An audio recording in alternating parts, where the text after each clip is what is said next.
but working on adding to that event. Now, I think this event's going to be really cool. There's a lot of good ideas. Been working with a couple people on making this event more exclusive. I'm not saying that not everybody will be able to come, but instead of having 500 people, I'd rather have 250 people that are listeners that love the show and want to come and hang out with us and do the draft, than have 500 people that don't and are just there to meet players. So I will keep you guys updated as I learn more. John, where are we on this front? Are you still working on that? Do I need to keep talking? We are officially live on everything. Just getting it tweeted out. Fantastic. Okay, great. Other housekeeping items. Congrats to Keali Watt and obviously her lovely husband, JJ Watt. And not to be overshadowed, but congratulations to Titus Howard and his wife. They got married over the weekend as well. It was the weekend of Houston Texans weddings. Congrats to both. John and I are both married, happily married. And it's one of those days that you'll never forget. So congrats to that. All right, let's start to get into some Roughnecks real quick before we get into this Rick Smith article. Kind of a layout of what you guys can expect this week on the pod and on the stream. We are going to go over off-season topics. So we're going to be talking. Fairbairn got married too? Yeah. Fairbairn got married as well. Wow, that's right. They were busy this past weekend. I can't believe they stacked them like that. Like, what if Titus Howard had wanted to go to JJ's wedding? Do you think JJ didn't invite him? I don't think JJ invited him to his wedding. Dang. Kind of like the rookie hazing thing, right? Like you can't come to my wedding. And I guess, and kickers just aren't real people either. So I guess. Which is so sucky. I love Kaimi. I'm a big Kaimi fan. And we love Weeks. Right. So. Yeah, we do love Weeks. Weeks is our guy. So that's those two go hand in hand. So Weeks, Anger, and Kaimi are just kind of grouped in together. All right. So I forgot to hit record again. Oh, it's a good thing I'm recording. It is a good thing you're recording. Our entire mess of our first 5 minutes while we're still getting used to all of our new toys. Yeah. Yeah. Don't worry. It's gonna happen. I have that on. I have that recorded for all time. Okay, cool. I'll start recording now just so I have this part of it. That way, if there's any audio issues, we can just take and chop up the beginning. So Roughnecks. Let's talk about the XFL Roughnecks before we get into Rick Smith, because I think Rick Smith will probably be a conversation. All right, so are we watching Roughnecks? Yeah, John, I've watched a little bit. I thought I would get into it, really, and to be honest with you, I just didn't. The game, while I applaud the league and I applaud what they're trying to accomplish, the game is just not the same. It's really not. It's going to be very hard to compete with the NFL. And sure, you shouldn't go into it expecting it to be the NFL, but it's not even college football. It's just okay. The XFL isn't innovative at all. They showed a stat that kind of throwing out there. I don't want to disrespect what PJ Walker's doing, because he is fun to watch. That we may actually have the only fun team to watch in the XFL. Go figure, Houston actually having that. However, it's the run and shoot from 20 years ago. We all know how that kind of worked out. Now, every offense in the NFL uses a variation of the run and shoot. But this is June Jones bringing it back old school. And all of a sudden, the Roughnecks are the only team that can score in the entire XFL. The XFL has a big problem with offense. There's just not any. And as we've all watched sports throughout the years, if they're not scoring touchdowns, usually you get bored of it quickly. I mean, the most hated that the Texans were when we actually had great offense or great defenses and horrible offenses. We would come on this podcast and we would complain. The games are always a grind to watch. And so, yeah, I mean, that's kind of where the XFL is, but hopefully they can keep people's attention long enough to actually develop into something. I would hope that they realize that offense is kind of the issue and they start to look for coaches that are a little bit more experimental, because not even necessarily innovative. It's just guys that'll go out there and it's just like saying, fuck it. This is what we're going to try and do. We can't try it in college. You can't try it in the NFL because you'll get ran out of town, but maybe you can do it in the XFL. But right now they're still playing it safe. And just look at the average age of the coach. They're all ancient. So people kind of joked, or not even joked. The XFL said they were going to bring football back to the roots, back to the love. But a lot of the things we enjoy about the NFL currently weren't around 20 years ago. The offense and as spread out as the game has become. And so it's different to watch. No, obviously people are watching it. It's doing better than hockey and basketball. So go figure, people will continue to watch it. And both me and James, we'll continue to check in on it. And I think that if that really looks like becomes something, we'll start to talk about it a little bit more. Yeah, I think with the XFL, it's very early. They're having success as far as attendance and ratings and things like that, which is what you want to see for there to be potentially a second season. But right now, if you just look at the rest of the teams, I think it's what the Defenders and the Roughnecks are like the only two teams that are really worth watching. I get it. Like, and PJ Walker, great, fun quarterback to watch. But this is also the same quarterback that was on the Colts practice squad and couldn't crack the roster with Jacoby Brissett as their starting quarterback. So, keep that in mind with all the talk about PJ Walker. Is he good? Yes. Does he have traits that could be developed into a backup role in the NFL? Maybe. But I slow down on the whole, this should be Deshaun Watson's backup, all these things, because that league is nowhere near the level of competition that PJ Walker would see in the NFL. And while, yes, that pass was amazing, the offense looks a lot better. I see I hate that the XFL is around because it just gives people an opportunity in Houston to trash the Texans, right? Like, you see tweets all day on Saturday and Sunday whenever they're playing, like, oh, at least we have a winning football team in Houston. And, oh, man, look at that offense go. And it's like, do you see Sammy Coates out there? Like, he doesn't even look like he belongs on a roster in the XFL. And that guy was a wide receiver for us last year. So I think it's going to take some time. I think that it could become something. I think as it continues, it's going to gain attention. The first thing that has to happen for them to be taken serious and be considered something is there's going to need to be a player in college that goes straight to the XFL after a season or two. Then things could get interesting. Maybe a head coach or, I see people, this is probably the most laughable thing I've seen. Since Eric Bieniemy can't get a head coaching job in the NFL, you know what he should do? We should go to the XFL and show what he's capable of. Yeah, okay. Let me ask you this. What you do, would you like to go do it for a startup and basically be an intern and not get paid nearly as much as you're getting paid now? No, and they're gonna hit a point about halfway through the season, through the grind of the season, and at that point, I think that's when I think coaches will start to experiment a little bit more because there'll just be pressure. And I don't know. I still think that the overall level of talent last year on the AAF, I think, was higher. I could be wrong. There's people that have disagreed with me pretty vocally about this. But a lot of those AAF players were on practice squads and they were able to get picked back up by practice squads. Whereas the XFL, these were guys that, for the most part, couldn't make the practice squad. Like, the guys that were on practice squads are the all-stars so far in the XFL. And again, this isn't trashing it. We talked at length last year. We wanted to succeed. We want it to do well. It'd be awesome if the Roughnecks end up in the inaugural championship game, and I will definitely watch that. Heck, I might go down there and go see it in person. So this isn't trashing it, but it's just also kind of like, slow your roll, cool your jets. June Jones is not a better coach than Bill O'Brien. He is not.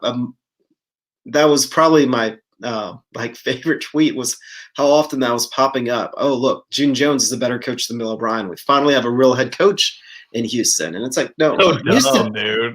He used to be our coach. There's a reason why he isn't anymore. I mean, he was an Oilers coach, but again, the XFL just isn't quite there, and it's just we're thirsty for football. And I mean, bless PJ Walker. I mean, needs to be more quarterbacks out there that are kind of given a chance to just improvise and kind of turn into something. One of the things that I read a few years back that has really kind of stuck with me on quarterback development or for the future of the NFL, is our quarterbacks are going to look more and more robotic, because in order to be a quarterback for any level of team, you're already either the coach's son, you already go through all these camps, and the guys that grew up playing backyard and just have that like intuition aren't out there, like being able to switch arm angles like Pat Mahomes does, like Deshaun does. So any quarterback that can go out there and do that accurately, I mean, I'm all for it. And I hope PJ Walker gets signed to an actual NFL practice squad this year, and I'm rooting for him. But let's be honest, he's not Deshaun's backup. No, he's not. And for the people that like think that June Jones is better than Bill O'Brien, like, you've been waiting for something like this. You've honestly gone to bed hoping that there would be a chance to have something like this happen in another league in Houston, so you could just make that comment. You've had that saved in your drafts for probably 3 years. It's not a good take. All right, let's get to this Rick Smith article. Giovanni, that's pretty cool. Jordan Ta'amu, my girlfriend's friend from back at northern Mississippi, Missouri, and Indiana. Directional random school somewhere. But that's cool. You should have him shoot a text so you can come on the podcast, because he was with the Texans, so it'd be interesting to talk to him a little bit. Let's get to this. Rick. I mean, my tweet about Ta'amu was the truth. Maybe Bill O'Brien should have let him throw a little bit more during the preseason instead of, You know what's funny? I would say that while yes, PJ Walker is putting on a show, I would still take Jordan Ta'amu over PJ Walker. Yeah, he could actually sling the ball. And he looks comfortable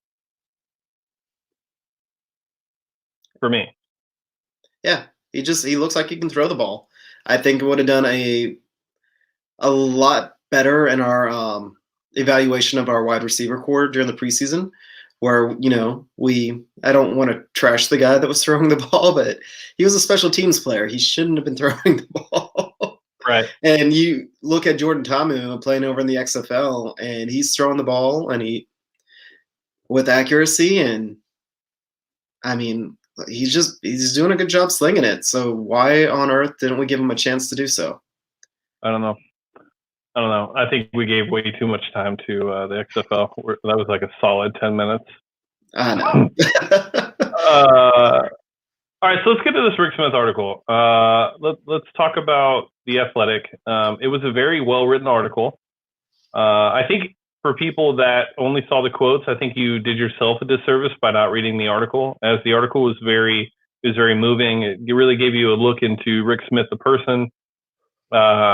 He's going to be a general manager at some point. Just know that will happen.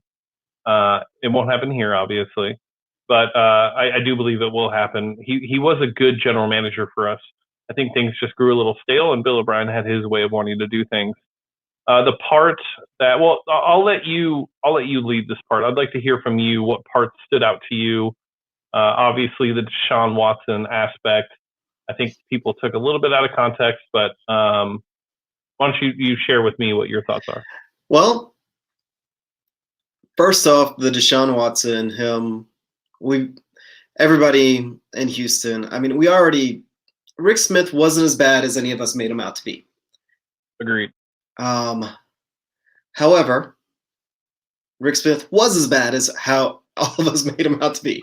I don't know how we've kind of talked about in the past how he was always great at identifying guys that could be really good football players. Look at where he drafted Hop, or look where he drafted Hopkins.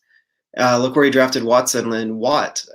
These are guys that had BMAC. Easily. Like, yeah, BMAC. I mean, his early round picks, when you were actually trying to find people that were players that you could build a team around, he was good at. Now, the problem that he struggled at was actually building the team around it. So, yeah, he was just as good and just as bad as every single one of us always claimed him to be.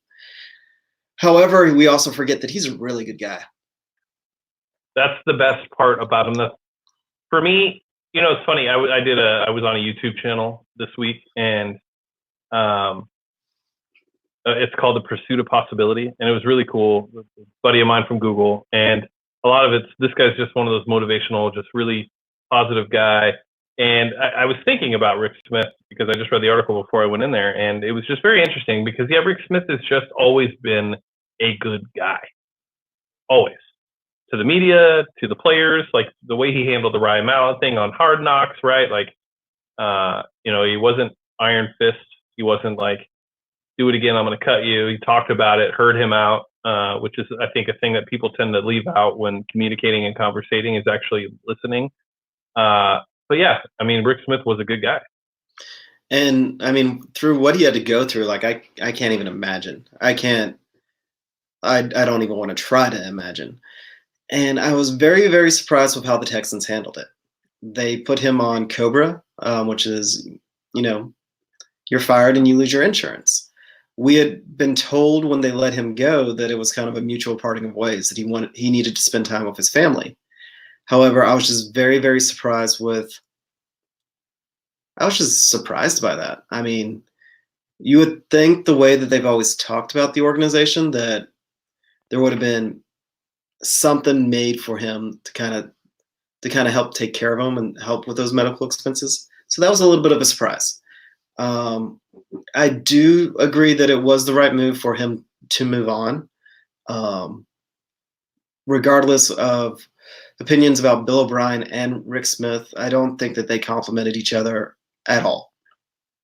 Now, the Watson pick, I do appreciate that Rick Smith said that Bill O'Brien essentially gave him a vote of confidence.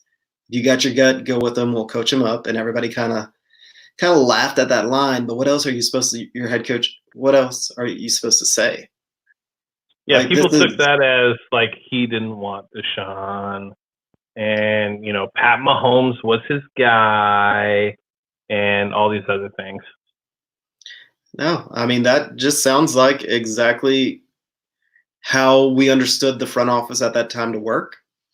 So Smith asked all of his personnel people. He didn't get the answer he wanted. He turns to the coach and he's like, what do you think? And the coach, to me, that sounded like Bill O'Brien was supporting Rick Smith taking Deshaun. And essentially just following their roles at that time. Because regardless, we've all heard the chatter even back then that, it was Bill O'Brien running the team at that point anyways. No, that proved that he stayed in his lane, Rick Smith stayed in his lane. And, that's the vote of confidence that a coach is supposed to give. You draft them, we'll coach them. I mean... Well, and I think another part that's kind of being left out and probably wasn't discussed in the article was the fact that they most likely went in with a quarterback target. And they had conversations prior to that about which quarterback they wanted. But that wasn't a part of the article that was written. So, there's a lot to be left for people to put their own kind of spin on it and what they think. I think Deshaun Watson, I know Deshaun Watson was Bill O'Brien's guy. That was the guy that he wanted. If they were to take a quarterback, that's who he wanted. And, if you only read those snippets, you would think that was Rick Smith. He saved the day and got us a franchise quarterback. Well, and also, I hate to defend Bill O'Brien on this, but say he turns to Rick Smith, and Rick Smith hasn't made the pick yet. He hasn't made the decision. He asked for his opinion. And say Bill O'Brien's like, yeah, go get him. And Rick's like, you know what? We're not going to give up the first. What does that mean? What does that leave everybody at? So it's a different story regardless. That is on Bill's part, it's kind of a cop-out, but it's essentially following his role. He's like, I'm the coach. You pick him, I'll coach him. Yeah. And it also leaves himself kind of, I hate to say protected, but protected in case he picks somebody else. Yep. No, I agree. I agree. All right. What else did you want to get to on the Rick Smith article? No, that's about everything. Okay. Again, good guy. It's worth reading if you haven't. Don't focus too much on kind of the people that didn't read it because it's on The Athletic and you have to pay for it. But it is worth. If you don't subscribe to The Athletic, even though right now I kind of understand as Astros fans that while you want to kind of just toss the entire thing away, Aaron Rice is doing a great job. He's got a lot of really insightful articles. So you can just ignore the baseball side, still pay the money, read Aaron. It's worth it. It's well worth it. I think it's the best subscription I actually have for sports and reading outside of Game Pass. Yeah, and Aaron does do a good job. I don't think Aaron gets enough credit for what he does for the Houston Texans. There's always the one person that people talk about, and then then they complain about McLean and Berman. And I think Aaron does do a good job. I think he gives thought-provoking stuff and doesn't just mimic what he hears on Sports Radio 610. All right, let's get to free agency because this is a hot topic. We're exactly a month away from free agency. I'm wondering, John, if we need to break this up a little bit. Only reason is we have 4 weeks of content that we need to fill. I don't want to get into too much and then us have nothing to talk about for the next 4 weeks. No, I agree. I think with this one, we're just kind of talking about the cuts and what we could kind of see happen with some of the in-house guys and how they can kind of be restructured. I know y'all want us to get into our wish list. I want to save that until about a week before free agency, if it's cool with you, because a lot of these guys may get re-upped by their team before then. And we did this real early last year, and then all of our targets didn't hit free agency, so we felt really dumb.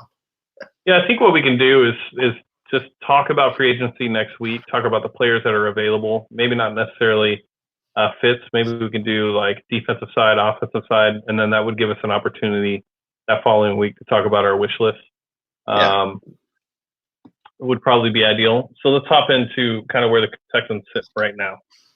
So where the Texans are as we stand, so they cut Vernon Hargreaves last week. That increased their projected cap to $65 million. There are a couple other moves that they can make. I have a total of them being able to reach at least $70 million. Now, there are some other moves that they can make that could increase that, but I think that would be gutting a little too far. So my moves to get them to $70 million would be signing Will Fuller to an extension and reducing his current cap hit of $10 million. Maybe before we get too deep into this, when we talk about getting between 65 and 70 million, every projection has said go ahead and cut 30 to 35 million off that because that's what's going to get put towards Watson and Tunsil. Yeah, but from what I understand, those are going to be extensions. So with those being extensions, they'll be playing next year under their current contract. Possibly. It depends on the signing bonus and the structure they decide to go with. And I also don't know if they're going to sign Deshaun this offseason. Yeah, that's going to be interesting to watch. We all kind of assume that they're going to wait and see what Mahomes gets. However, one of the crazier ideas I've actually seen is it may be cheaper to let them play under the tag, the franchise tag after the 5th year option for both of them, but it kind of depends on how they decide to restructure the collective bargaining.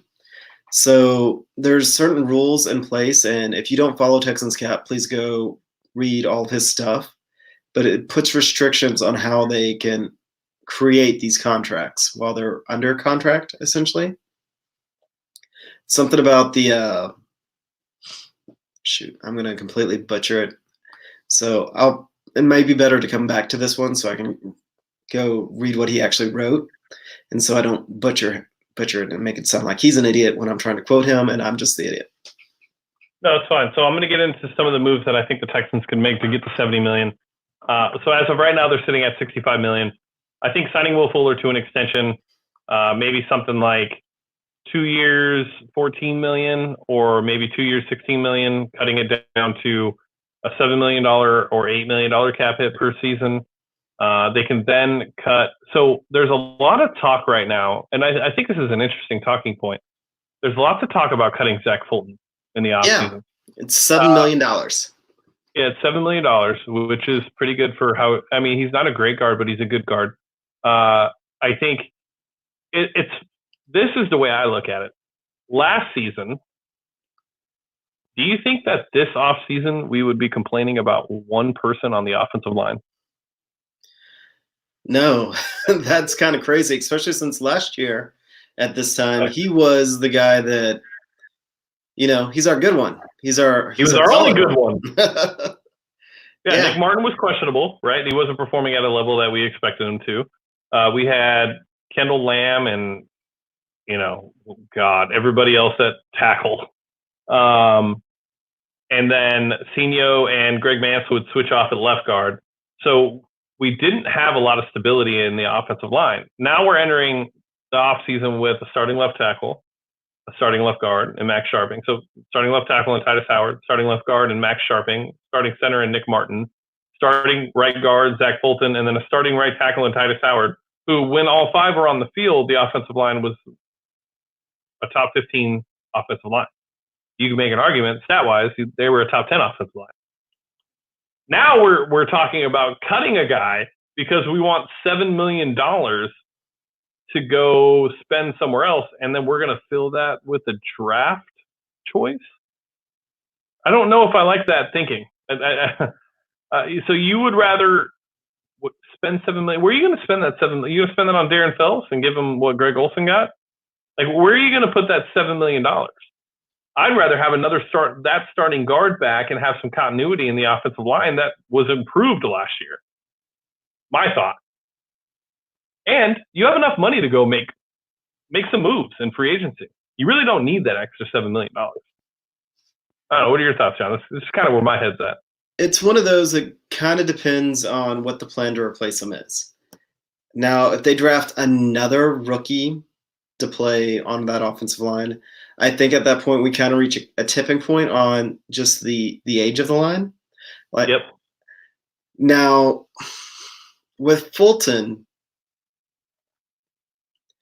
the idea out there is if you cut him, one of the free agent guards available for a comparable price would be better than him. Now, the part that you kind of forget about that, and we've talked about it at length before, is the continuity that you need within your offensive line. More so than any other position and group, these guys got to work together. Now, what they did this past year with essentially the entire line getting flipped and then adding Tunsil literally right at the end of the preseason, throwing him out there, didn't get a chance to play with any of the other guys. And this is part of the reason why Tunsilitis became a thing, because he just hadn't practiced with them. I mean, he didn't know these guys. So we're going to take one of the veterans off the line. We're going to add another wild card in.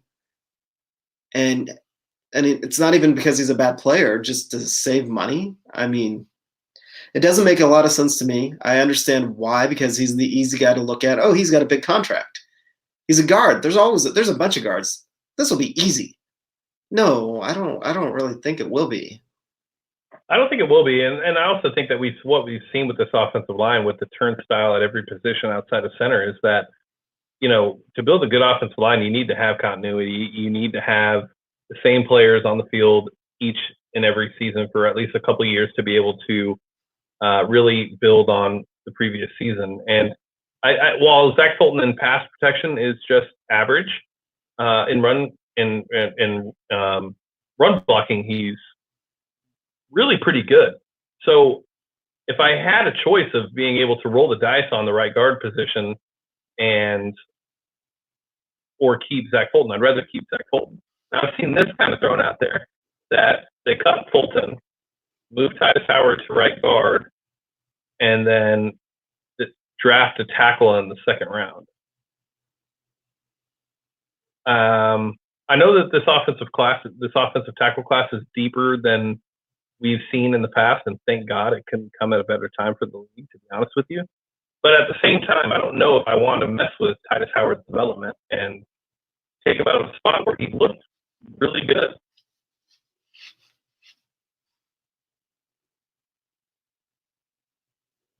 John, that'd be you if you wanted to chime in. No, you were breaking up. I was trying to tell if you. I couldn't tell if you froze or not. Oh. All right. Would you mind? Everything okay over there? Did you get the Wi-Fi extender? Yeah, I got the Wi-Fi extender. Okay. Live and unedited, people. I would like to. I was saying that there were people saying that they would move Titus to right guard and then draft a right tackle in the second round to replace Titus. And I was saying that I would much rather have Titus stay at right tackle and build off of what he did his rookie season. Right. We've done that. We've played that game. We've played ship him around and put him in all these different positions, and we've seen how that works. Why would you do that again? Right. And I mean, right tackle is arguably it's a harder position to fill than guard. And we're talking about saving a guard. Granted, we are talking about trying to keep a guard on the team. With Titus Howard, he's already proved that he played right tackle. They've talked about at length how the difference between right tackle and left tackle isn't as drastic as it used to be.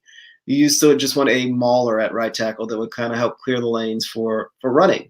Now, because of the way that the pockets move, and especially with an athletic quarterback like Deshaun, you want two solid tackles that are both athletic and smart. And it just doesn't really make sense when Titus Howard actually went out there and probably had the most impressive season for any rookie tackle this year before he got hurt. And we're going to flip him and we're going to move him to a less valuable position. I mean, again, it just kind of goes back to why are we moving on from Fulton? Why are we going to mix things up again? Neither one of these things really make a lot of sense when you talk about it at length. The only time that it starts to make sense is when you just look at dollars.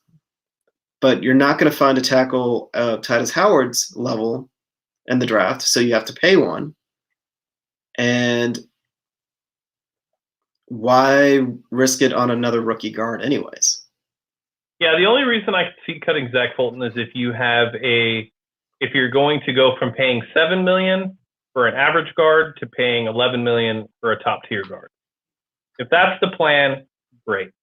But how are you going to guarantee that you're able to get that guard? I don't know. I just don't think I don't think it's a smart move. All right, let's keep going. So you can cut Senio Clemente, which is probably going to happen. That'll save $3 million. Like I said, I want to keep the offensive line intact. Hopefully they do. So what do we do with Fuller, John? Because this, for me, is really the question of the offseason. I think that Will Fuller has to be on the roster. He has to be on the team. You can't cut him this offseason and just say, oh, well, he's dynamic when he's on the field. I would rather, instead of giving him the fifth-year option, I'd rather sign him to like a 2-year, 3-year extension, similar to kind of what we did to Whitney, who was underperforming before we signed him to his extension. Then he started to hit, and that deal looked like a extremely valuable deal at the time. But with Will, it's injury, which is different than just production, and it's every year. Ideally, what's the ideal situation for you and Will Fuller? Well, this is one of those where if Bill O'Brien somehow gets Will Fuller to agree to an extension with a lower overall annual salary, then he should just stop being a head coach and just be a GM. So that's kind of going to be the trick. That in a perfect world, that's what we would do. That makes the most sense from our perspective as a team and as fans wanting the team to do well, but doesn't necessarily make the most sense for Will Fuller because all these things that we hear, he hears them too. All these things about look at how important he is to the Texans offense, he hears them too. So why would he be jumping, or why would he be eager to pay or to sign an extension, especially in the NFL where no money's guaranteed? So it's like, oh yeah, you're going to sign me for 2 years? Sure, great. However, you know what? You just cut my pay this year and you possibly cut me next year because you're hurt again. So if O'Brien's able to talk to Fuller and get him to buy in to, hey, man, you're hurt every year, but we're going to keep you around. We're never going to catch you. Then possibly. But it's one of those things that I hope happens, but I don't really see why Fuller would go there. What if you guaranteed both years? I mean, it's the NFL. No money's ever really truly guaranteed. But it would make sense if he could. Yeah, I don't know. Because it's going to be interesting to see. It's one of those that, yeah, we need to keep Fuller. In a perfect world, we need to keep him at a lesser rate. But we have to look at it from a player's perspective. Why? Why would he do it? And yeah, when you're always hurt and you know you could be cut at any time or granted, it could be one of those things in his head that it's like, what if I get hurt and I can't play anymore? So why am I going to give up the money? Yeah, and also you need to keep in mind that Will Fuller, while being hurt every year, he is well respected in this. I mean, there were multiple comments from coaches and offensive coordinators, defensive coordinators all season that talked about us basically having 2 number 1 wide receivers on our team. And that's a fair thing to say when Will Fuller's healthy, because if Will Fuller's able to put together a full 16-game season where he plays every snap and is fully healthy, yeah, he's going to have ungodly numbers. And ungodly. There's teams out there that are going to look at their strength and nutritionist staff and go, look, we can keep this guy healthy. We can do it. Yep. I mean, Buffalo kept Kevin Johnson healthy. Yeah. Yeah, it's going to be interesting to see what they do. All right, Giovanni, that's a very good question. I was actually going straight to that. So there are rumors of the Texans actively shopping middle linebacker Benardrick McKinney. If we were to trade Benardrick McKinney, that would add an additional $5 million, which would get us to the 70 that I was talking about. Actually, that would get us to 75 if we restructured Fuller and Coutinho. I think there is some stuff to trading Benardrick McKinney, and a lot of it has to do with the fact that if you'd rather have Benardrick or Zach, because you can't pay both linebackers top tier linebacker money. And given when you look at how a linebacker has developed in this league, Zach Cunningham is the prime example of what that should look like. Last year, Benardrick McKinney was hands down the best linebacker on this team. Hands down. Can't even be discussed. He was the best inside linebacker on this team. I think you could potentially say best linebacker on this team. No? Yeah? No, I agree. Cunningham is the more important one going forward, especially with this style play in the NFL. Now, I completely understand the idea of them shopping BMAC, and I love BMAC. I don't want him to leave. As BMAC, for the type of style of linebacker that he plays, there's not many, if any, that are better than him. However, the way the league is trending, and it's been trending this way for a couple of years, that style of linebacker is just not as valuable as it used to be. This is the same reason why 2 years ago, 1 year after the Rams signed, I believe it was Alec Ogletree, to a record-breaking contract, they shipped him out. Benardrick McKinney is in the same style of linebacker that Ogletree is. He's a run stopper, occasional pass rusher, and he's not good in coverage. And this was after him actually doing the best he ever has in coverage this year. I mean, he had his highest coverage rating or whatever it is for his entire career this year. And he's still not as good as Cunningham. Cunningham is a tackling machine that can cover. And he doesn't pass rush in this as well as BMAC does. Like, he's not that extra essential. He's not essentially that extra, I guess, lineman at times that BMAC can be. But you just don't need that as often. Granted, you would think this year, with the issues that we had getting pressure on the quarterback, we would have seen BMAC kind of explode with that, and he would have had more sacks than he ever has. And that didn't really happen. He was asked to drop back into coverage more. So this also depends a little bit on what type of defense do we think Anthony Weaver's going to actually run? Is he going to stay with that same 3-4 style that Rack does? Is he going to do more of a 4-3? Is he going to do more of a hybrid? We actually don't know. And if he's looking to do either a 3-4, then there isn't really a space on the roster for BMAC, which is surprising. Yeah, I think the interesting aspect that we need to keep in mind is if we do lose DJ Reader, and then we lose BMAC, from a run stopping perspective, things are going to be a little difficult. The question is from Giovanni, if we were to trade BMAC, what would the value potentially look like if we did trade him? I think maybe second, third. You're not getting a first for a middle linebacker anymore, unless it's Luke Kuechly or just maybe Bobby Wagner. Bobby Wagner and Luke Kuechly are probably the only you get a first round pick for a retired player. Let's go for that. You probably still would. If he was to come out of retirement, somebody would maybe think about it because he was that great of a linebacker. Right. And those type of linebackers just don't grow on trees. And the way that the NFL and defensive, I mean, it's weird to say, but it's not the same linebacker that you used to have. These guys now have to be big safeties. They have to be. Cunningham is closer to what an ideal linebacker is now than BMAC. And 10 years ago, BMAC would have been a perfect linebacker. It's just the way offenses are now. Now, let me ask you this, John. Would you trade BMAC and a third to Detroit for Darius Slay and sign Darius Slay to a long-term contract? I don't think they'd do that. That's fine. But of course I would. So from what I hear, they're looking for a second or a third, according to Adam Schefter. So if we can send BMAC and an end of the round, third round pick to get Darius Slay, and then we have to sign Darius Slay for $15 million a year. Yeah, I'd do it. I would too. What if it was the second? I mean, yeah, honestly, I would. I'd still probably do it. I think Darius Slay is a top 4 quarterback in this league. I think there's even more Tre'Davious White, Jalen Ramsey, and Darius Slay. Yeah, I mean, he's a hell of a corner.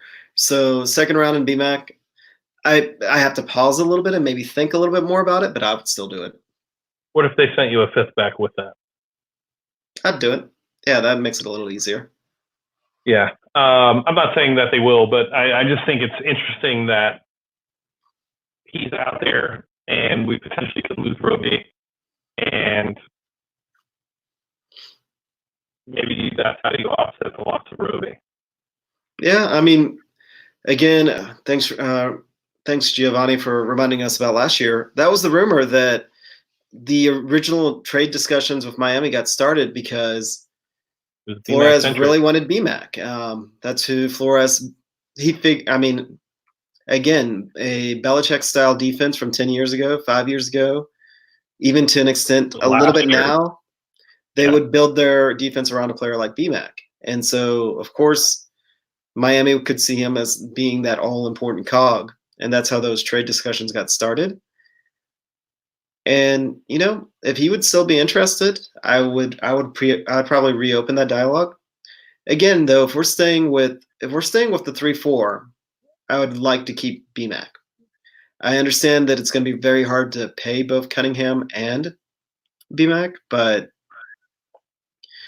I think you just kind of try and figure it out.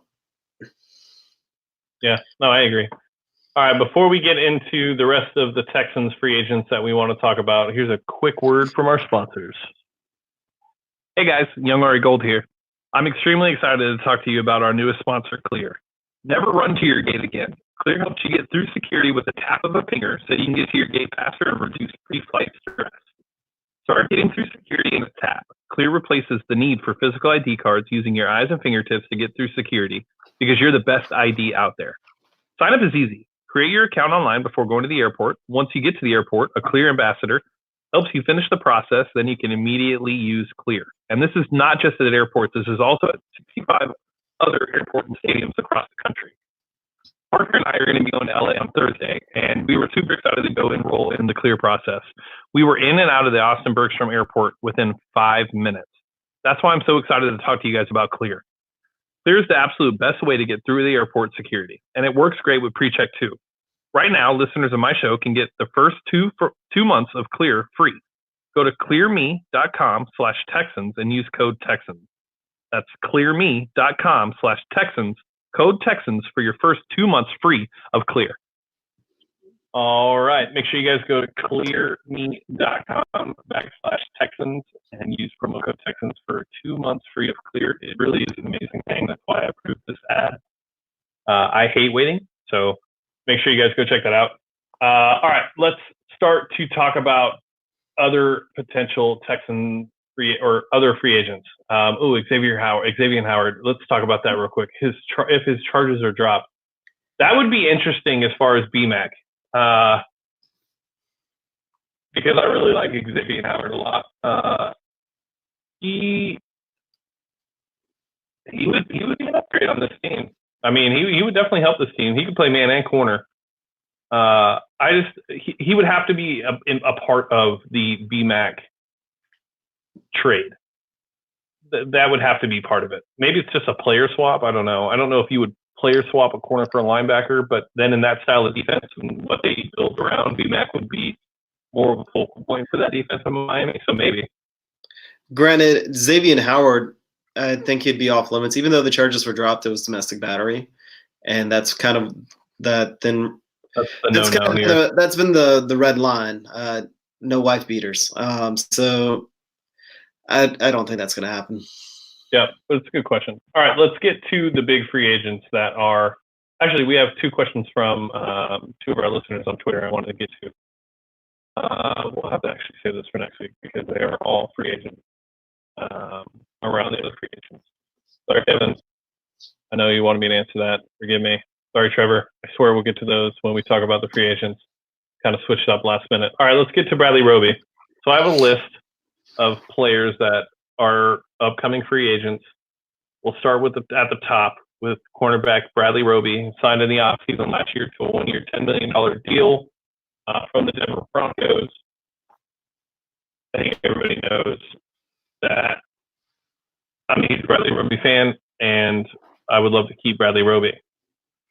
I just don't know if they're going to keep him. And the only reason I say that is because I don't know if they want to commit $12 to $14 million to Bradley Roby.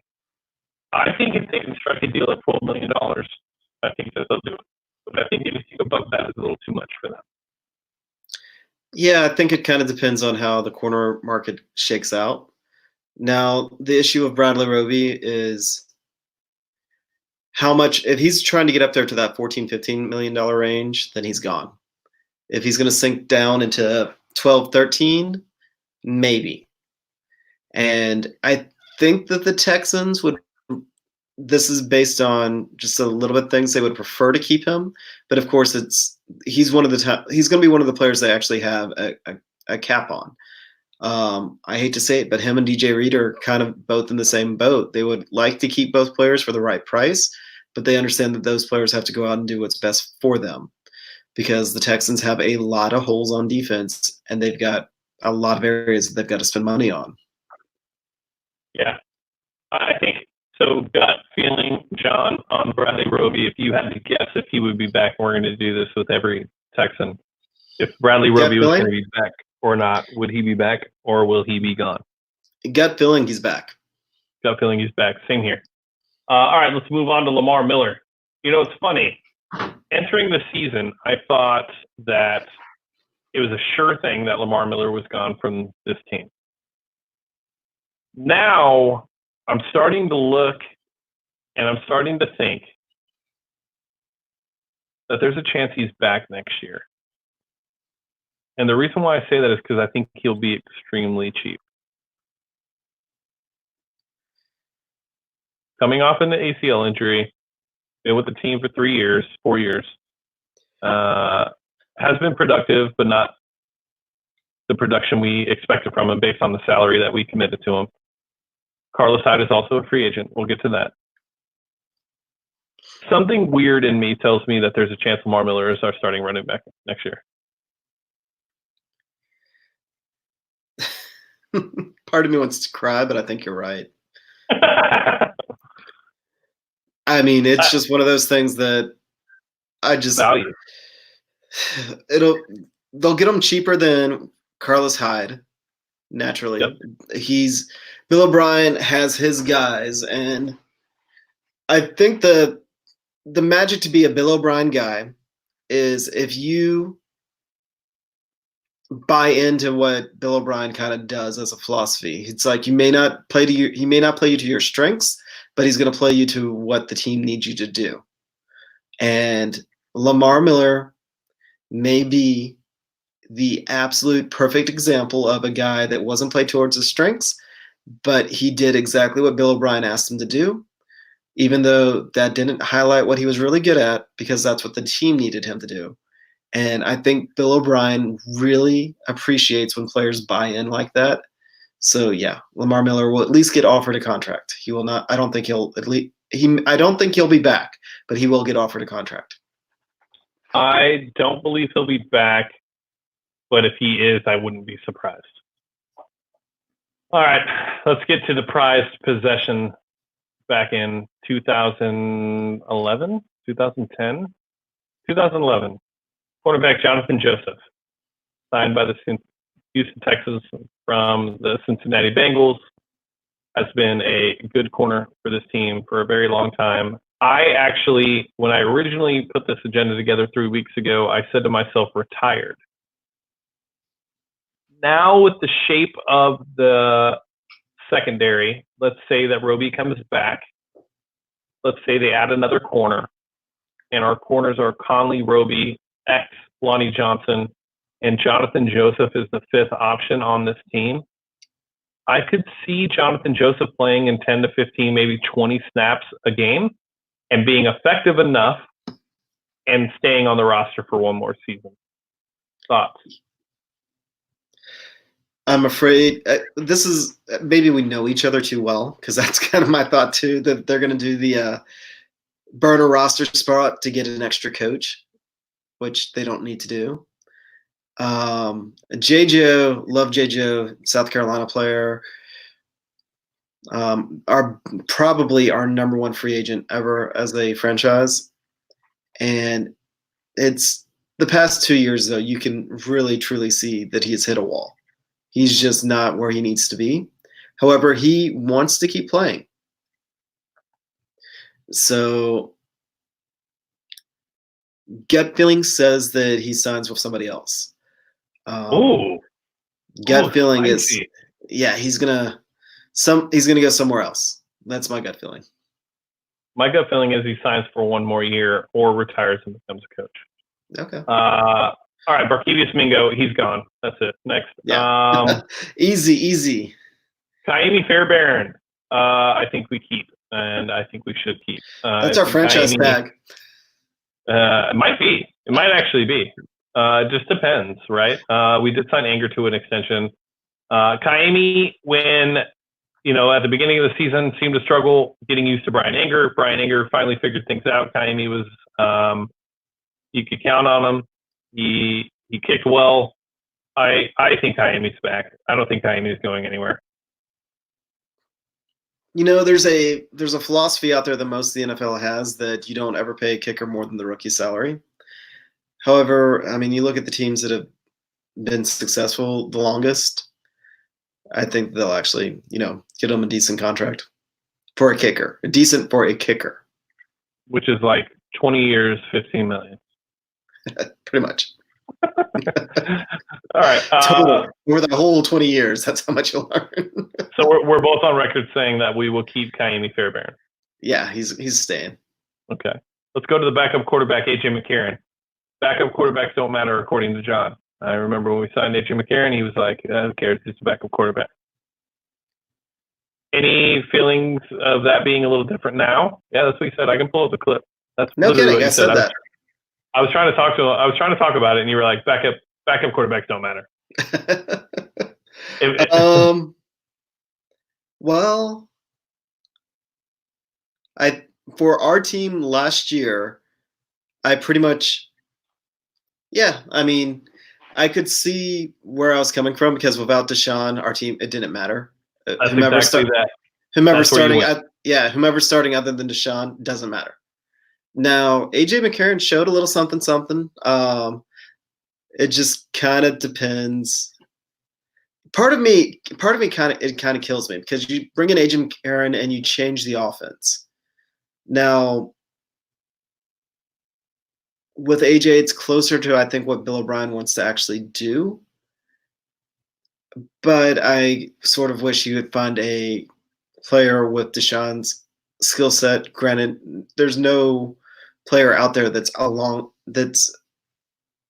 to replace Deshaun. However, if it's a quarterback that has a similar but inferior skill set, you bring them in, you can do more things, I think, with the offense, and you can be a little bit more creative with the offense instead of trying to, I don't know. This is kind of what I had kind of, when I kind of vented earlier this year about, you're right, I can't vent too much about Bill O'Brien because we're stuck with him for the foreseeable future. But if he actually designed plays to take advantage of the athleticism that he has, instead of just, using Deshaun's athleticism as a panic button. If you have another quarterback that has a similar skill set to Deshaun and you just start to build those plays in, I don't know. So part of me wants to say we let AJ walk, but we're gonna keep him as long as he doesn't get offered something outlandish. And the way the quarterback free agency looks this year, we're going to keep him. Yeah, I agree. With all the free agent quarterbacks, Drew Brees is off the market now, but I actually don't think there'll be a ton of movement. I think Brady will stay. But it's fun to talk about, but it's not going to. Yeah. No, Tom Brady will stay. Philip Rivers obviously is gone. He'll go to Indianapolis. Andy Dalton will go to the Bears and make them a contender. That'd be so fitting. Cam Newton will go to some surprise team that nobody expected. Jameis Winston will be back with the Bucks. And AJ McCarron will be a backup quarterback to Deshaun Watson. It's my prediction.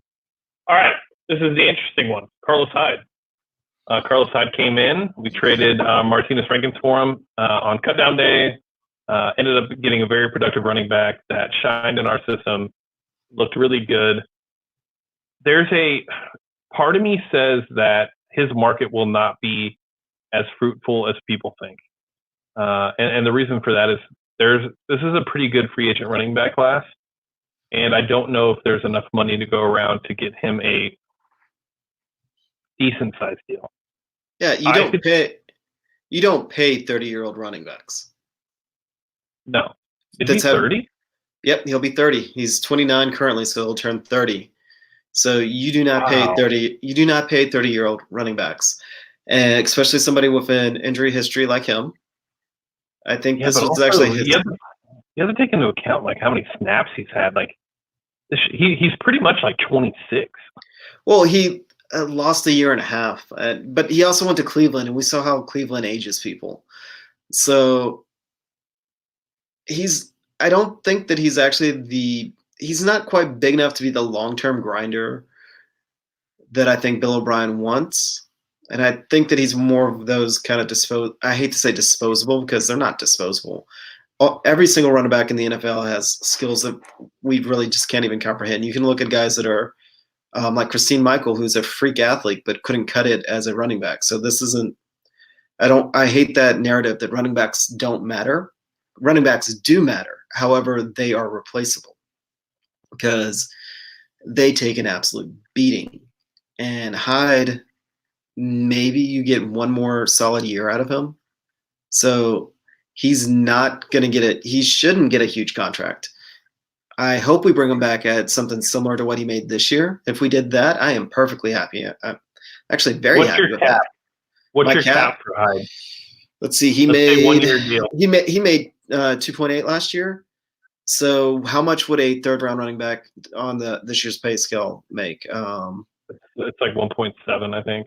So yeah, if he stayed at about the same 2.8, I'd prefer for him to be 1.7 because I think you could find somebody in the third round that could be just as productive as him. However, he was good last year. He knows the offense, and I mean, we're homers a little bit. We'd like to keep him, but you don't pay running backs. That comment by far is the best comment I've ever seen in my life. Jeremy Ramirez, what's up, brothers? Listen to y'all's podcast like it's the Bible. Good shit. I like it. Jeremy's my guy now. Okay, so my cap for Carlos Hyde, there's a trend for me that I think people will start to pay attention to. Continuity is my biggest thing. We see the roster turned over quite a bit. I'd like, especially last season. I think that I would probably not go above $5 million, but if we sign him to a 1-year $5 million deal, I honestly wouldn't be too upset. And the reason for that is just bringing back somebody that's familiar with your offense that did well. Like I said, he hasn't had a ton of snaps. It's not like he's worn down. I think we can get another productive year out of him. Maybe take another running back in the 3rd or 4th round that could potentially, or not 4th. I don't think we have a 4th. I think it's 5th. Either way, take him in the later rounds, add a running back that he could potentially groom, and just kind of go from there. So $5 million is my cap. Anything above that, if another team offers him more than $5 million, good for Carlos. 5? Like 1, 2, 3, 4, 5? Yeah. Really? Yeah. All right. Yeah, I like the dynamic. I definitely agree with you. There's something to be said with continuity, and something to be said about those like mid-range vets. We've kind of talked about at length how just guys knowing how to play in the NFL and having NFL experience are part of the reason why the Patriots have been successful. So I don't disagree with any of that. I'm just kind of surprised because $5 million for a running back is quite a lot. My thought is, if we don't, dude's definitely your guy. He's got your back. Good. That's what I'm talking about. That's the Young Larry Gold army right there. I love it. I think, and I don't think this would surprise me. I think this would surprise more people. I wouldn't be surprised if somehow, some way, we're paying a running back $12 million next year in free agency. I would not be surprised if Bill O'Brien bursts his load and just signs a running back that he's wanted forever. It wouldn't shock me. If Melvin Gordon is the guy that he's looking for, then I take back all the good things I've said about Bill O'Brien as an executive. I just think that, so here's the thing with like being an executive and being a head coach. There's emotional aspects to both, right? You have the players that you want, and then you have the cap and things you need to manage. So this is going to be very interesting to see because there's been a lot of praise about Bill O'Brien as a general manager. But what we haven't seen is a free agency with Bill O'Brien.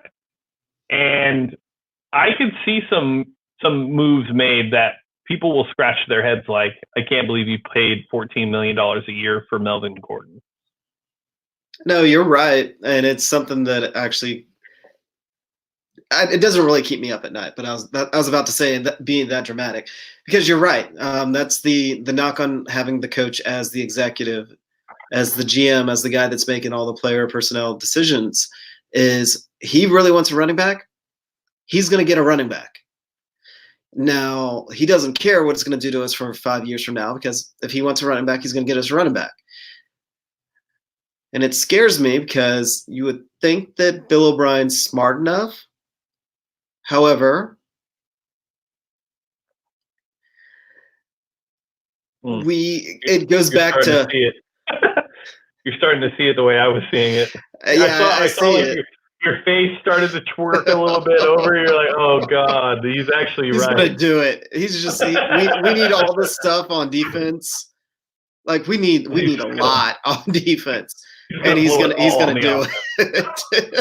He's gonna go, I want a toy. It's like we need our fruit and our vegetables and our healthy stuff. And he's gonna be like, no, I'm getting the ice cream. I'm getting all the ice cream. Yep. No, that's Bill O'Brien. I mean, look at him. He could probably put he can make a bowl out of his chin. He could just put some ice cream in his chin and grab a spoon. Everybody can have a bite. All right. So, final prediction on Carlos Hyde. Do you think that we keep Carlos Hyde, or do you think we have a new starting running back in Houston Texans? Well, what the thought you've now put in my head, I'm hoping we keep him so we don't spend $15 million on Gordon. So $5 million sounds good, right? I know. When you put it like that. All right. I actually think that I think that Carlos Hyde is gone, unless he comes into a fair deal. All right, let's get to defensive tackle Brandon Dunn. DJ Dunny? I think, what is that? DJ Dunny? He's the guy the locker room. He keeps all the sick beats in the locker room. Oh, okay. DJ Dunny. Yeah. That's what he does. He plays the music in the locker room. So they've got to keep him around. Like, they can't let him walk. Who's going to play the music? Well, I think with DJ they might walking, have to get music. I think potentially with DJ walking, I think Brandon Dunn is a must keep. He's shown progression and development over the last 3 years. He went from a practice squad guy to a rotational piece to a pretty solid player for this defensive line. And if you do lose DJ, you're going to need somebody that's familiar with the position on this defense. Now, things have changed, right, with Anthony Weaver. Maybe it's not that important, but I wouldn't be surprised if DJ walks, that Brandon Dunn is kept. And Brandon Dunn's not going to break the bank. So you're looking at maybe $2 to $4 million a year for Brandon Dunn. Well, we'll get into the DJ conundrum here in a minute. But early season DJ, Brandon Dunn cannot replace him. DJ, after he kind of sort of ran out of gas towards the end of the year, that's Brandon Dunn. So at that point, they're the same player. And it's about a third of the cost. Easily, so maybe more. Brandon, he's not going anywhere. Brandon, yeah, they're keeping him around for more than just the sick beats. I agree. More than the sick beats. All right, Darren Fells, tight end. I think he's gone, and there's a lot of reasons to think that he's gone. I think too. Huh? You think he's gone? Oh yeah, I think he's gone. You're froze. Oh, there we go. Okay. Yeah. I think he's gone. There's a lot of reasons. I think one, I think it will be. I think there'll be a market for him. He had a very, very good year for us last year. I think he showed that he's more of a block, not more, or he's more than just a blocking tight end. He's a receiving threat too. He's big in the red zone. And I also think just with Kahali on his redshirt year on the IR last year, Jordan Akins, Jordan Thomas, you have 3 tight ends right there that are going to need some time to play. And Darren isn't going to be needed as much now with a healthy offensive line, Titus Howard back. The mediocre blocking from Thomas, Akins, and Kahali won't be seen as often as it was the years prior. So Darren Fells is gone. Yep. Yeah. Okay. He's gone. He's 34 years old. I mean, he doesn't have a lot of wear on the tires. However, he had a breakout year last year. And this is last year in the league. He's going to sign for the biggest amount he can, no matter where. Yeah, this is where he's going to get his money. And you can't blame him for it. Nope, not at all. Thank you for your service. I thought you were awesome, but you're gone. All right, Jahil Adai, gone. Don't need to spend too much time there. Mike Adams, gone. Joe Webb, gone. Taiwan Jones, gone. We don't want to talk about Joe Webb? Are you sure we don't want to talk about Joe Webb? Yeah, we're not talking about Joe Webb. We're not talking about Joe Webb. He's going to be back. He's so going to be back. He is going to be back. Joe Webb's going to be back. I don't want him to be back. He's going to be back. He's not going to be back. He's going to be back. John Weeks, not much of a breaking news, but as you guys know, I have a relationship with John Weeks. He is confident that a deal is going to get done soon, him and his agent. So John Weeks will be back. There's no reason to let John Weeks go. If you let go of a long snapper, that's really the best one in the league because of money. That's a problem. So we have bigger front office issues if John Weeks isn't back. All right, let's get to DJ Reader because this is a big one. I was talking to Phoenix. prior to hopping on, and Phoenix was saying he responded to our tweet about free agency and said that he wants, there's three people he wants: Kaimi, Dylan, and DJ. And I responded back and said, I think that DJ Reader is gone, and I think that he's trying to maximize his value. He should. I think also you take in some of the comments after the Broncos game where he basically went full Peanuts / Charlie Brown and basically heard wah wah wah wah wah when Bill O'Brien was talking. I think you add that, and he's gone. I honestly don't even see a situation now where he goes out, tests the market, gets a $10 million offer, and the Texans say, okay, we'll pay you 11.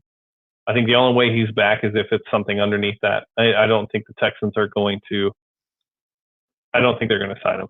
I don't even think they're going to send him an offer unless he goes out and just doesn't. The value isn't there that he thought was there. Well, Bill O'Brien already told us DJ Reader's got to do what's best for DJ Reader. Yep. He talked about several other players. It's like, yeah, we're going to keep him. We're going to see what we can do.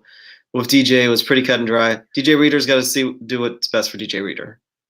Which sucks, dude. Which sucks. I love DJ. I think he's great. I think he's a top 3 defensive tackle in this league. I think he's gotten better every year. He's very important to this defensive line. He's best friends with J.J. Watt, which you don't hear often. You don't hear people talk about J.J. Watt the way that DJ Reader does and the way J.J. Watt talks about DJ. You never hear J.J. talk about a player unless he's specifically asked about that player. So that should tell you how much DJ Reader means to J.J. Watt. But unfortunately, I just can't see it. I just can't. And I love DJ. You guys know, if you guys have been listening, Jeremy, if you've been listening for as long as you say you've listened, you know that DJ is one of my favorite players on this team, and it's going to suck to lose him. I lost Clowney last year. I'm losing DJ this year. My defense is turning into just a shell of itself, and it sucks, but I can't see it. Yeah, when you talk to Bill O'Brien, the only player that you talked to him about was DJ Reader. Yeah, that's true. When he came this on the show, this is a very true comment. He was so shocked too. Bill was like, "What? You want to talk about the defensive?" No, I do. I want to talk about the trenches, bro. So I'm going to say I'm going to be on the record and say DJ Reader is gone. Yeah, you're right. And here's the thing. DJ Reader was a top 10 defensive tackle. Top 10.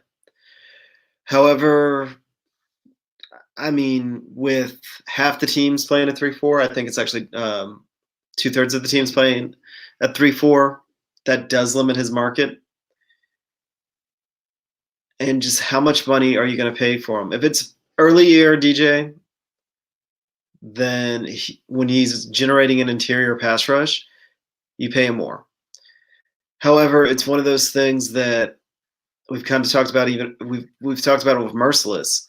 When JJ got hurt, the level up from DJ Reader went away. DJ Reader went back down a level.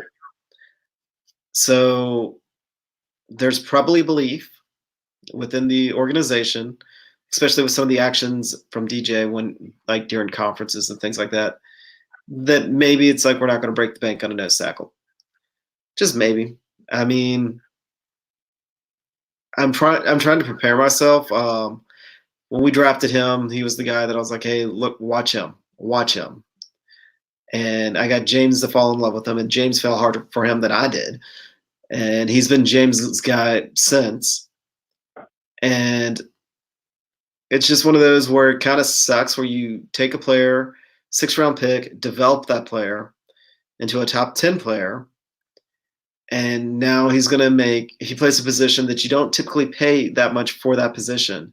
And because we need a pass rush, we absolutely need a pass rush, that I just can't see him sticking around. I can't make the math work, because I mean, we're going to talk about it with free agents. We've got to spend on one of these guys that can rush a passer, and they just the Merciless contract. I don't know. That's my official response. My blah. I don't know what they're like. I get why they did it because Merciless is such a great player, but it painted themselves into a corner. They essentially could have chose DJ or Merciless, and they went with Merciless. I'd rather have DJ. I'd rather have DJ. I would rather have DJ too, but that's not a decision for me to make. And I obviously the team thought differently. Yeah. And again, All right, this could also go back to, are they going to switch to more of a 4-3? Are they going to switch to a situation where they have more often than not, they have 4 defensive linemen? They can't. They can't. Not with Whitney's contract. I mean, where's Whitney going to play? I don't know. They can't switch to a 4-3. That has to be out. But either way, we'll get into that later on. We have such a long off season. So you're on record. Reader's gone. And yet we've made we've made an hour and 20-minute podcast, and we've got a long off season to go. Yeah, it's what we do. Jeremy, I did hit Roby, and he is a badass Madden player, and you're 100% correct. All right, Chris Clark, he gone. Yeah, thank God. Brian Edwards signed an extension. Philip Gaines, I said gone. He might be kept. He might be kept as depth because he got especially hurt. if it's a similar. It's going to be cheap. If it's a similar contract, I can't. Yeah, I'm going to say Philip Gaines is back. Yeah, I'm going to say he's back too. All right, Tyrell Adams, inside linebacker. Started the show a little bit towards the end of the season. Not great, but young guy that's been developed here. Yep, practice squad player. I think we keep Tyrell Adams. Yeah. All right. He gets kept. DeAndre Carter gone. Yeah. Whoa. Yeah, I think DeAndre Carter's gone. I think the fumble in the playoffs did him in. I think that was enough. Yeah. I don't think there's anything else. As much as we look, he was top 10 in every statistical category on returns for punts and kickoffs. Where you're going to find somebody else that can do what you need him to do, I'm not sure. But I do think he's gone. My only thought on that is it maybe kind of sort of depends on what we do with our slot receiver. I think he's gone. So DeAndre Carter and Kiki both gone. So what do we do from there? I'm not sure. Nelson Aguilar? Oh, boy. If we could teach Will how to catch. Just maybe. All right. So next one up. DeAndre Carter gone. Dylan Cole, he's staying. Dylan Cole's not going anywhere. There's no way Dylan Cole goes anywhere. The only way, and this is the one thing, this is a dark horse. The only way Dylan Cole is gone is if Carolina pays him a decent amount of money that people didn't think Dylan Cole could get to replace Kiko. No, I will be straight devastated if they let Dylan walk. I can understand it because he's been hurt every single year, but I don't want him to go. When he's been healthy, he's been fantastic. It's just I think he's going to be here. But Will Fuller's been healthy more than he has. So right, yeah. All right, and to just kind of touch on the Kiki thing, the only reason I think that Kiki is gone, it's not because I think he should be gone. I think it's because he's in Bill O'Brien's doghouse. And if you guys listen to Jalen Strong's interview, Kiki's pretty much in the same exact situation that Jalen was in outside of the off-field antics. But Kiki's starting to chirp up a little bit too on Twitter. He's tweeting a lot of cryptic stuff. I love Kiki QT, but I don't think they give him an opportunity to earn that role back. Just so everybody kind of understands why I said Kiki is gone. Anything you want to add, John? No, I mean, Kiki's a Lufkin boy. Of course, I want him to stick around. But we've kind of, I mean, heck, you have a firsthand account from the way that Bill O'Brien's a little bit of an old school motivator. And some players don't respond well to that. And it looks like Kiki may be one of those players. And it's been proven and it's been talked about that Bill O'Brien is actually a great, great, great teacher of receivers on route running. He's been complimented by some people out there as one of the best in the game. Jason Braddock actually did a deep dive on it last offseason. And so he's going to be hard on receivers. That's probably why we see so many receivers end up in his doghouse, is because that's an area that he's really hands-on with. And some of these guys just don't respond well to how he motivates. And I think Kiki's shield was Wes Welker, and Wes is gone. So Kiki's shield's gone. And that direct one-on-one time with Bill O'Brien did not do any good for Kiki. Yep, I agree. All right, last and final, Texans free agent, tackle Roderick Johnson. I want to keep Roderick. And not because I think he's stellar, not because I think he's a above average tackle. It all goes back to continuity. He's a guy that we've developed. He's a guy that has shown in flashes that he can play. He can start when need be. He wasn't a turnstile at tackle. He was better than any tackle we had in the previous season in 2018. And I think you can get him for a cheap deal, and you're going to need depth anyways. So I would sign Roderick Johnson. Yeah, I mean, for what you have to pay him for a backup tackle, yeah, you've got to keep him. I cannot see how we can let him walk. Yeah. All right. All right. I guess that's really about it. Do we want to get in? Should we get into the smoke? I don't know if I want to give that other platform any clout. I'll say this. I'm not sure if that was geared towards us. If it was geared towards us, that's fine. Next time, don't subtweet us.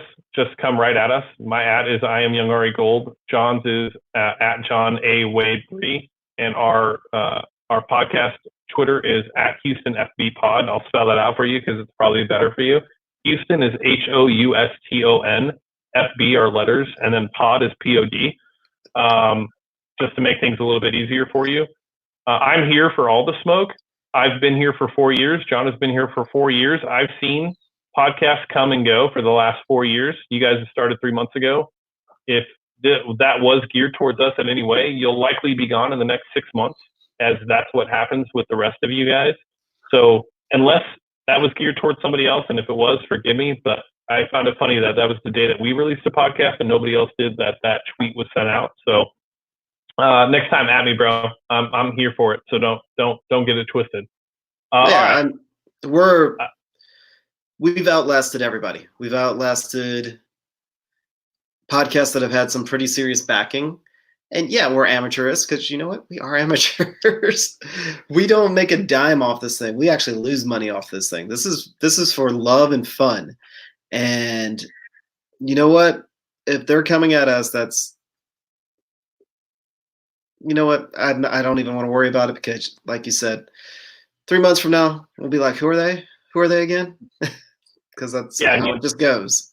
That's how it goes. They come and go every single time. Somebody's like, you know what? This is a great season for us to start a podcast. Yeah, and then guess what? You guys can't make it through the off season. So it's a grind.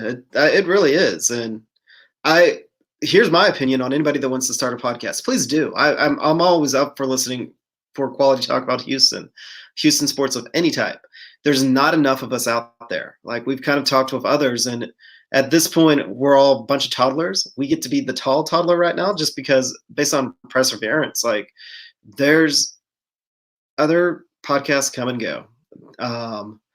We've stuck around. We sink our money into it. We sink our time into it. And, you know, it's uncalled for from somebody else to throw smoke our way when, you know, we don't have anything personal against anybody. We want quality stuff. That's why we started, because there's not people worth listening to out here. And there still isn't, just to throw that out there. Like, there still isn't. So, I mean, I really don't care. You can go get any ESPN host. I don't care who your partner is. You can be friends with John McClain. You can do all those cool things. At the end of the day, you sound exactly like 6'10" and 790.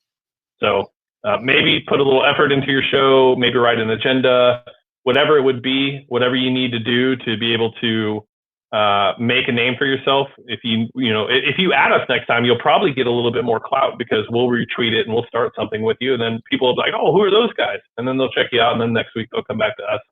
But feel free to do it. I'm 100% down for all of it. All right. With that being said, Giovanni, whenever you want to come to Austin, I'm always down to, I can talk Texans and, a little Astros, but I can talk Lakers all day. All right.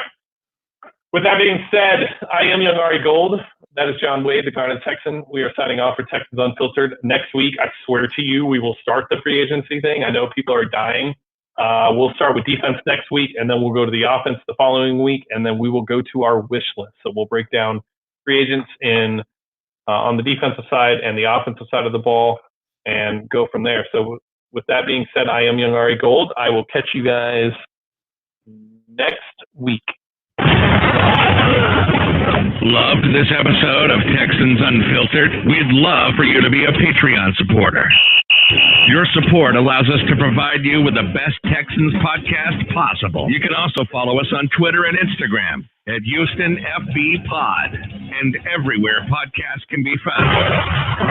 And join our community on www.texansunfiltered.com or on Discord at Texans Unfiltered. Thank you for listening. Until next time.